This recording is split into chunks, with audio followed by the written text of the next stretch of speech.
Olá, meus queridos, boa tarde. Vamos começar agora a nossa aula de ciências e hoje nós vamos estudar um assunto muito interessante que é sobre os movimentos da Terra.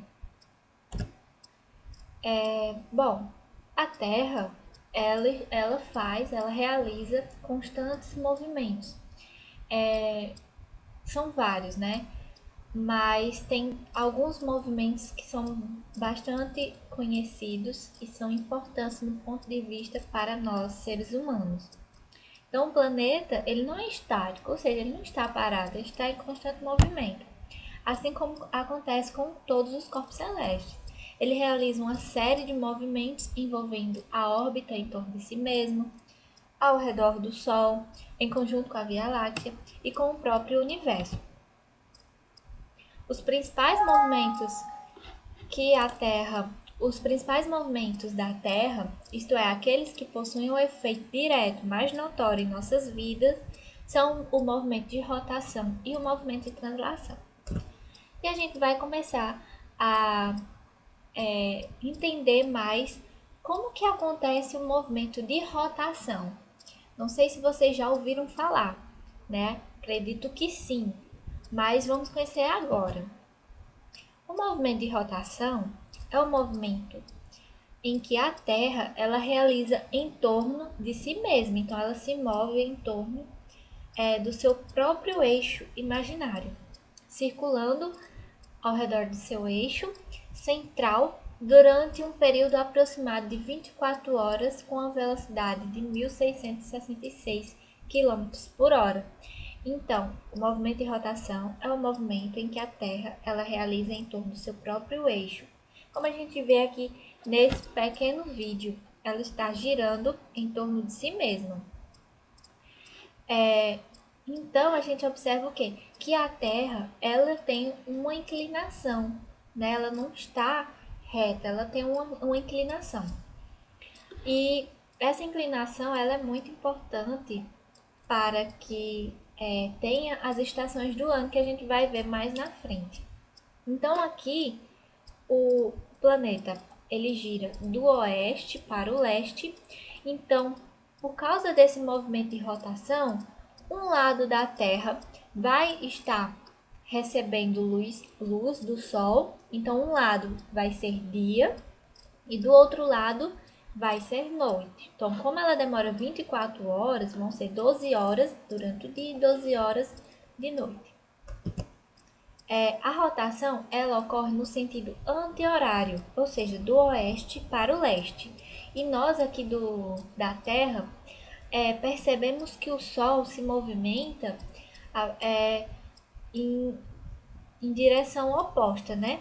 Ele nasce no leste e se põe no oeste. Não é o Sol que se move, sim a Terra. Mas a gente, aqui do planeta Terra, a gente olhando para o céu, a gente percebe esse movimento aparente do Sol. A principal consequência do movimento de rotação é a sucessão de dias e das noites.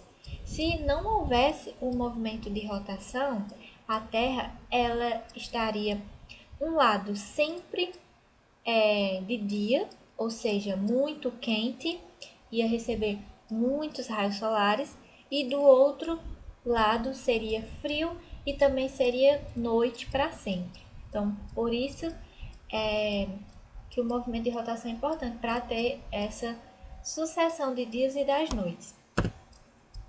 Então, aqui tem a imagem do Sol, né? O Sol iluminando uma parte. Esse lado que está sendo iluminado, ele está de dia e do outro lado está de noite. Como o planeta ele está inclinado, ele tem uma inclinação, essa inclinação é de 23,5 graus. Então, por causa dessa inclinação aqui, a gente vai ter as estações do ano, porque um lado vai receber mais uma uma região vai receber mais sol, outra região não vai receber tanto sol, então vai ser inverno, Então, onde o Sol ele vai incidir mais vai ser verão. E quando a Terra ela está paralela, quando a Terra ela está de forma os dois lados do hemisfério estão recebendo a mesma quantidade de sol, a gente vai ter as estações de primavera e outono. Então, aqui a gente vai ver mais adiante. Vocês lembram que a gente estudou lá sobre a sombra do gnomo, que o gnomo ele é um instrumento utilizado para saber o horário, para medir, para poder saber o horário? Então, a variação que ocorre, né, com o passar das horas da direção e do comprimento da sombra do gnomo também está relacionada à rotação do planeta. Então, o movimento de rotação é do oeste para o leste. Então, uma pessoa aqui, ela está observando a sombra do gnomo ao amanhecer. Então, ao amanhecer, a Terra, a sombra, ela vai estar maior, né? Conforme a Terra gira, a sombra ela vai diminuindo com o passar das horas.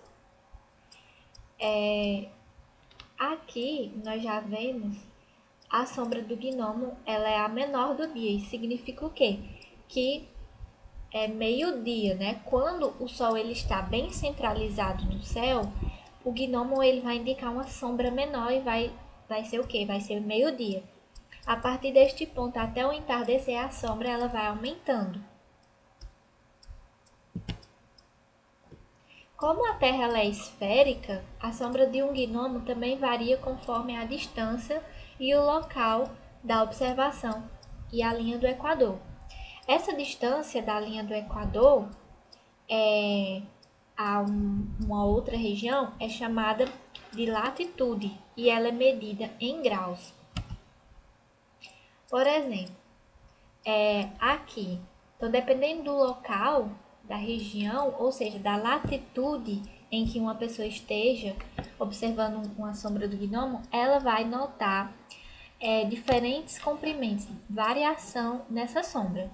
Então aqui, aqui nós temos a linha do Equador. Quanto mais próxima a linha do Equador, mais incidências de raios solares. Então, se aqui ela está observando a 1 hora da tarde, por exemplo, 2 horas da tarde, ela tem uma sombra menor. Se ela estiver mais longe da linha do Equador, nesse mesmo horário, essa sombra ela vai ter uma variação de tamanho. Por quê? Porque ela se encontra numa latitude diferente, ou seja, mais longe da linha do Equador. E os raios solares aqui atingem de forma mais inclinada. Então, a variação desse tamanho da sombra ocorre porque o ângulo de incidência dos raios solares na superfície da Terra é diferente em cada latitude. Aqui, a região próxima à linha do Equador, os raios solares atingem de forma perpendicular, então os raios solares atingem muito mais essa região e em regiões mais de latitudes maiores, seja mais distantes da linha do Equador, essa incidência vai estar mais inclinada.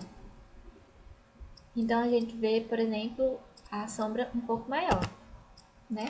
Como a Terra ela é esférica, os raios solares atingem a superfície de forma menos inclinada em regiões próximas à linha do Equador.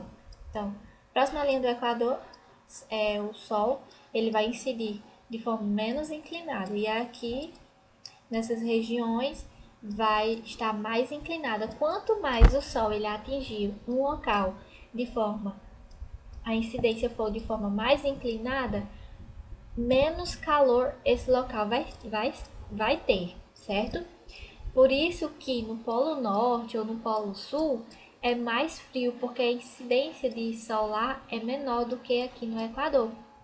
Por exemplo, o Brasil, a gente na região norte, por exemplo, e nordeste, que é próxima à linha do Equador, a gente não percebe tanta variação de temperatura, a gente percebe mais calor, né?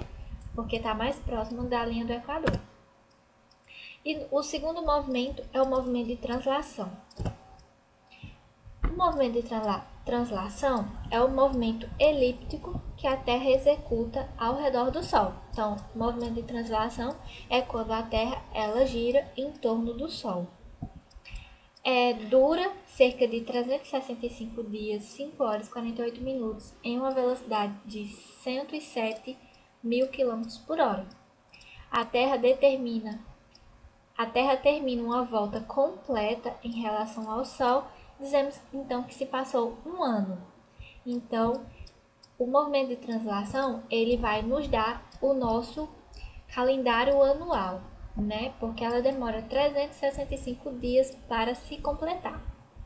A consequência desse movimento é a origem das estações do ano, que ocorrem pelo fato de o eixo do planeta apresentar uma inclinação de 23 e 23 graus, né? 23 graus e meio. Então, vamos observar aqui o movimento de translação. E que vai gerar o que? As estações do ano. O movimento de translação é quando a Terra está girando em torno do Sol. Aqui é só para a gente indicar. Não significa dizer que a Terra está aqui e aqui ao mesmo tempo, certo? Ela vai girando e com o passar aqui, nós estamos em dezembro, por exemplo. Aqui ela já vai estar em março. Nessa posição já vai ser junho. Nessa posição já estaremos em setembro, certo? Então, por conta dessa inclinação, os raios solares vão incidir em diferentes locais do planeta. Por causa dessa inclinação, cada hemisfério do globo terrestre fica alternadamente mais exposto ao Sol durante uma parte do ano, recebendo uma quantidade maior de luz. Então, vamos observar aqui, aqui está o Sol e o planeta está girando, né, em torno dele. Esse movimento dura 365 dias para ele se completar todo. Olha, estão vendo que aqui, a incidência está mais central, né? Aqui já está mais para o Polo Norte, aqui central novamente, e aqui a incidência de luz está mais para o Polo Sul. Então, quando o Polo Sul ele está inclinado para o Sol, aqui o Polo Sul, vai ser verão no hemisfério sul, certo? Porque o Sol está incidindo mais nesse local. E aqui vai ser inverno no hemisfério norte. Aqui, quando nós temos verão no hemisfério sul e inverno no hemisfério norte, lá para o mês de março, a gente já vai ter uma mudança na órbita. Como ele está mais, assim, de forma mais reta ao Sol, por exemplo, nós vamos ter onde era verão no hemisfério sul, vai ser outono no hemisfério sul, certo? Por quê? Porque era verão e a temperatura ela vai começar a diminuir. Enquanto que aqui nós tínhamos o inverno no hemisfério norte, ela vai ser primavera. Por quê? Porque vai começar a temperatura ela vai começar a aumentar, então nós temos primavera.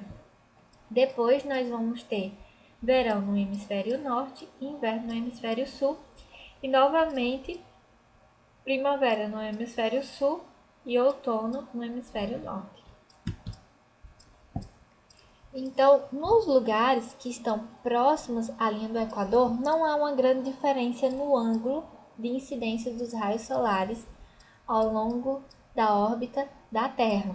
Então, aqui, como a incidência ela é mais centralizada na linha do Equador, a gente não consegue perceber uma grande diferença climática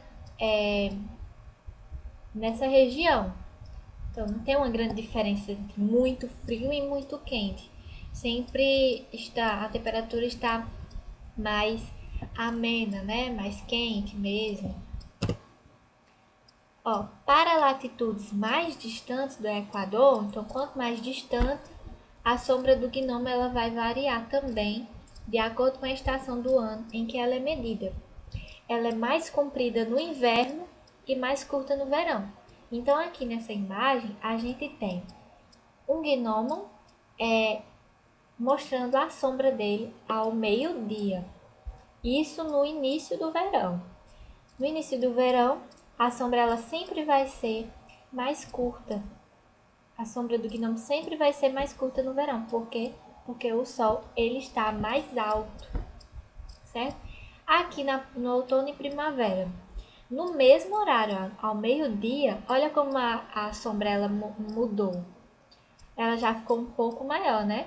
Porque o sol está levemente inclinado. E já aqui no inverno, a sombra ela vai ser mais comprida, porque o sol no inverno ele está mais inclinado. Então, os raios solares eles incidem de forma mais inclinada e a sombra ela vai ser maior. Quanto mais inclinado o sol estiver em relação à Terra, mais frio vai ser. Por isso que aqui a gente tem o início do inverno, a sombra do gnomo ao meio-dia ela vai ser maior. Certo, pessoal? Espero que vocês tenham entendido sobre a nossa aula de hoje e até a próxima aula.